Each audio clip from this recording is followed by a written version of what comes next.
really went at them with a black marker. Turns out highlighters are probably better, which is kind of what we do here, right? Highlight the essentials for you. Welcome back to the Deep Dive, your daily intelligence briefing. You're listening to Deep Dive number 33. As always, we're here to keep you informed, give you those clear, actionable insights. Today is Tuesday, August 19th, 2025, and we are digging into the intelligence brief from yesterday, Monday, August 18th. Our mission, as always, is to distill all that critical information from your sources, really help you get properly informed. And yesterday, August 18th, was, incredibly dynamic globally. Three big themes really dominated. We saw major natural disasters escalating almost concurrently. Then there were these really intricate geopolitical negotiations playing out on multiple fronts, and also a series of pretty substantial political transitions shaking things up around the world. Now, our confidence level for yesterday's reporting, we'd say it's moderate, just given how fast these things are moving, how fluid they are. Continuous reevaluation is definitely key here. Okay, moderate confidence, fast-moving events. Let's unpack it. We're jumping straight into the first major item, and it's a big one hitting North America. Hurricane Erin re-intensifying. And maybe before we dive in, a quick word on how we flag these things. You'll hear us mention threat levels like A3, B1, C2. Basically, think of the letter as impact. A is critical, high impact. B is significant, maybe more contained. C is kind of an emerging watch item. And the number, that's scope. 1 is localized, 2 regional, and 3 means global ripple effects. So an A3, which we're about to talk about with Erin, means critical impact with global consequences. And yeah, Hurricane Erin, unfortunately, back up to a Category 4, it absolutely hammered Puerto Rico. We're talking sustained winds around 140 miles per hour. That knocked out power for, over 147,000 customers? That's right, significant outages. And it's not stopping there. It's prompting immediate evacuation orders now for North Carolina's Outer Banks. They're bracing for maybe 15-foot waves, plus they already have damaged power infrastructure. So really serious situation. And the financial side of this is pretty stark, too, especially for those areas that rely heavily on tourism. Beyond just the immediate repair costs, you're looking at a huge wave of insurance claims coming. That'll take months, maybe years, to sort out. Definitely. And that's why it's got that A3 flag, high threat, global impact potential. If you look online, social media, hashtags like hashtag Hurricane Erin, hashtag Outer Banks evacuation are everywhere. Lots of praise, understandably, for the first responders doing incredible work. But there's also that undercurrent, you hear it a lot, criticism about the power grids, how vulnerable they seem in these major weather events. Exactly. And that public concern, it really taps into something bigger.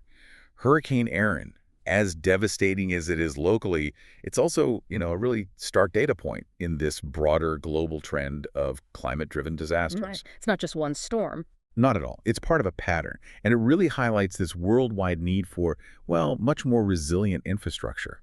And think about the ripple effects, right? A storm like this, it doesn't just hit local pockets. It strains supply chains. It pulls resources away from other things. It can even nudge commodity prices, especially if it hits key agricultural areas or coastal shipping routes. We're seeing this more and more. It certainly feels that way. Okay, so sticking with high-impact events and those economic ripples, let's shift gears a bit. A critical development in the Middle East. The Hamas ceasefire proposal. This is significant. Hamas accepted a 60-day ceasefire plan. Egypt and Qatar were mediating. The deal proposes swapping half the hostages Hamas holds for Palestinian prisoners, and also allowing humanitarian aid into Gaza, but in phases. Crucially, though. Yeah, crucially, as of press time yesterday, Israel hadn't formally responded. Still waiting on that official word. And this development, another A3, high threat level, holds immense potential, even if it's still tentative. If you zoom out, a ceasefire like this could really ease some serious pressure on global energy markets. Concerns about regional stability have kept oil prices pretty jumpy. And specifically, it could slash those crazy high shipping insurance costs. They've just skyrocketed for ships going through the Suez Canal, the Red Sea. Right, we've heard about companies rerouting all the way around Africa. Exactly, adding weeks and millions in costs. So, a ceasefire, even a temporary one, could signal a return to more predictable supply chains. And that could potentially ease consumer prices on stuff coming through those routes, maybe even within weeks. That really connects it back home. And on the ground, the picture is intense. We're seeing live-streamed protests in Israel. People are out demanding the hostages be released, and they're pretty openly criticizing what they see as government hesitation. Meanwhile, Palestinian accounts are expressing, let's say, cautious optimism, though, there's still doubt about whether Israel will fully comply. Okay, before we go further, just a quick reminder for you. This deep dive is powered by Nextsight. They're a global leader in investigations and intelligence.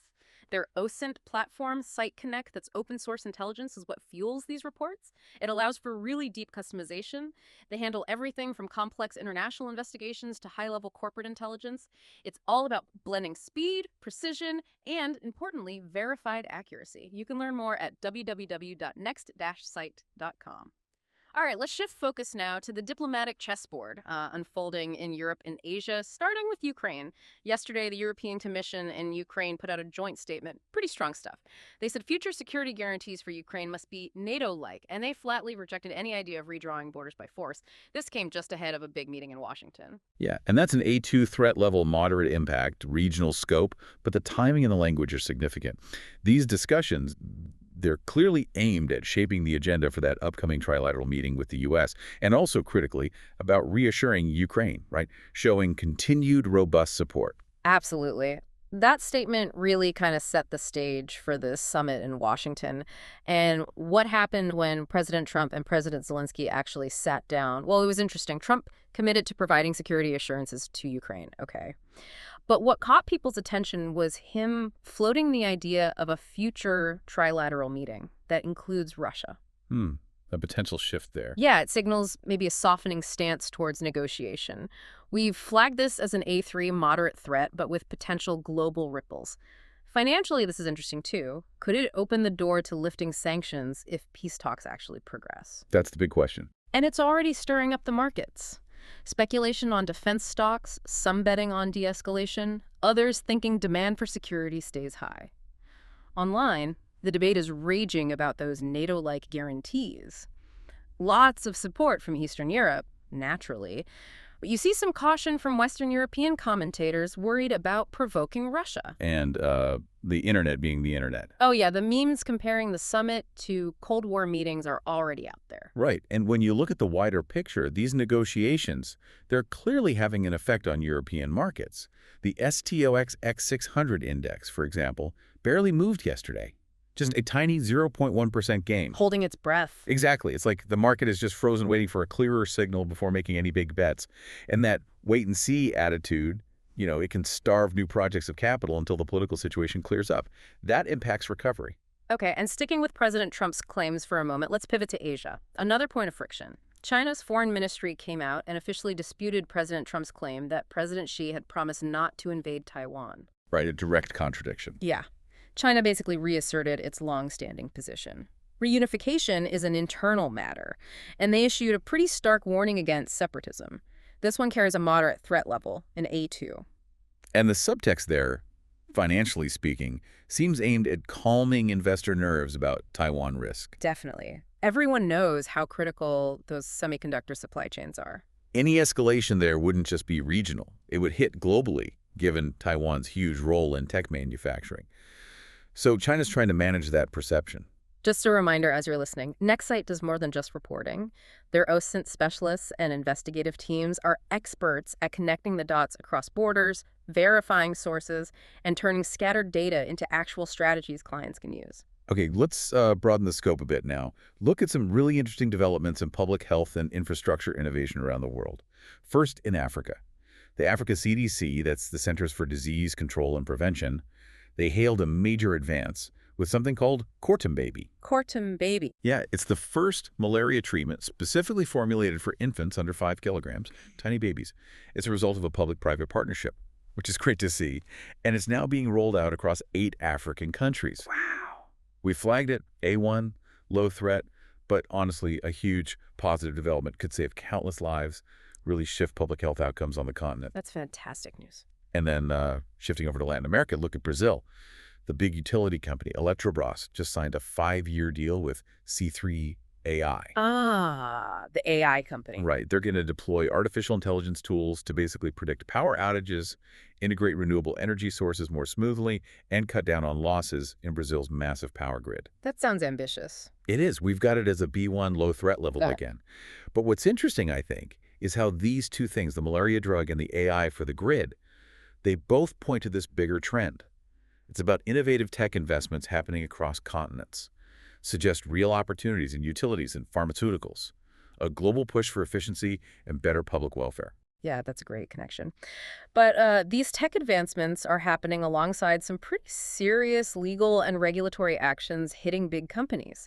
For example, the U.S. Justice Department just opened a new investigation into MTN Group, the big South African telecom giant. Okay, what's that about? Allegations of supporting extremists in Afghanistan, and also their dealings with MTN's subsidiary in Iran. As you'd expect, MTN shares took a hit on the news. It's a B3 moderate threat for the company, but it also sends a signal, right? Definitely. Increased scrutiny for multinationals. Exactly. About how they operate globally. And then staying with corporations over in Australia, Google agreed to pay a hefty fine, a $55 million, about US $36 million. What did they do? Australian regulators said Google made exclusive deals with phone manufacturers that basically stifled competition in the search engine market. That's a B1, low threat globally, but still significant. And when you connect these dots, the MTN probe, the Google fine, it really points to this pattern of increasing global antitrust scrutiny. Yeah, regulators are getting more assertive. For sure. It's a message to the tech giants, and it highlights the compliance risks companies face, especially operating across different international markets. Indeed. And shifting focus again, we're also seeing major political transitions and some significant challenges emerging. Take Bolivia. The presidential election there is now headed for a runoff. Oh, okay. What happened? Well, the center-right candidate, Rodrigo Paz, came out ahead with about 32% of the vote. And that effectively ends 2 decades of dominance by the left-wing MAS party, the movement towards socialism. That's a huge shift for Bolivian politics. Wow, 2 decades. Yeah, it's flagged A3, moderate threat. But here's the interesting financial reaction. Bolivian bonds actually rallied. Rallied? Why? Hopes for more market-friendly policies under Paz, maybe potential IMF programs down the line, shows how investors are reading the political tea leaves there. Interesting. And then, somewhat related, north of there in Mexico, we're expecting Ismael El Mayo Zambada, the co-founder of the Sinaloa cartel, to plead guilty in a U.S. court. El Mayo. That's a huge name. Exactly. It's seen as a major blow to the cartel, and it really signals the ongoing U.S. pressure on international drug trafficking. Yeah. We've got that as a B2 low threat, but significant for law enforcement. Right. And again, what's fascinating is how investor responses shift based on these political changes and law enforcement actions. Shows how quickly perceptions of stability and risk can turn. Definitely. And bringing it back to the human impact, unfortunately, we have to touch on ongoing humanitarian crises and human rights issues, too. The floods in Pakistan's Buner district, just devastating. The death toll is over 340 now. Terrible. Residents are describing the conditions as apocalyptic. That's a B3, high threat, really underscoring the scale of climate vulnerability there. And then in Argentina, a tragic fentanyl crisis. Nearly 100 people dead from contaminated batches. Oh, no. Yeah, and it sparked this political blame game over pharmaceutical regulation. That's a C2 moderate threat, but just a stark reminder of public health system weaknesses. Absolutely horrifying. And beyond those headlines, our Pan-African News Digest yesterday painted a pretty sobering picture, too. You had a boat sinking in Nigeria, 40 people missing, highlights maritime safety issues, the risks people take, grave allegations of torture by Sudanese forces, pointing to persistent human rights abuses, and reports of just dire conditions in Ugandan mortuary. These things together all flag C2, moderate threat. They show these complex, often overlooked systemic challenges across the continent. Yeah, and when you look at the public conversation around all of this, the people's hearsay, as we sometimes call it, it's just incredibly varied, isn't it? You got celebration for political shifts in Bolivia, sharp criticism of power grids in North America, deep mourning for flood victims in Pakistan, and that cautious optimism we mentioned in Palestine about the ceasefire. Yeah. It really shows how public sentiment is this living, breathing thing. It reacts, it shapes, it reflects these global events. Yeah. It's a constant feedback loop that, intelligence services and really any informed person needs to watch closely. So pulling it all together for you, what are the key takeaways from yesterday? 3 spotlight themes really stood out in the brief. First, the undeniable increasing impact of climate-driven disasters. Hurricane Erin, the Pakistan floods. These aren't just isolated, they're part of a global pattern needing urgent adaptation. Right. Second, that delicate balance of complex geopolitical negotiations and how they directly, sometimes instantly, affect market anxiety. We saw that with the Hamas talks, the Trump-Zelensky meeting. Very clear connection there. And finally, those ongoing tech advancements and significant political transitions actively reshaping things, whether it's AI in Brazil's power grid or a major political shift in Bolivia. You know, what really strikes me connecting all this is how these events, which seem so separate, a hurricane, a ceasefire talk, a new drug, an election, they just hammer home the profound interconnectedness of everything. It really does feel that way sometimes. What happens in one place truly ripples out. It hits supply chains, financial markets, humanitarian efforts, somewhere else entirely. Yeah. So the question I think it raises for you, listening, is how can understanding these complex dynamics help you prepare? How can it inform your strategic thinking, whether that's in your business, your investments, or just how you see the world? It really highlights this growing need for agility, for quick decision-making in the face of incredibly rapid, complex global change. The world isn't just linked, it's hyper-reactive now. A powerful thought to end on. And that concludes the Monday, August 18th, 2025 Intelligence Brief brought to you here on this Tuesday, August 19th edition of the Deep Dive. Don't forget you can follow us on YouTube and Spotify. Please engage with us, like, comment, share it around, help spread the word. Until next time, stay informed, stay sharp, and enjoy the rest of your day.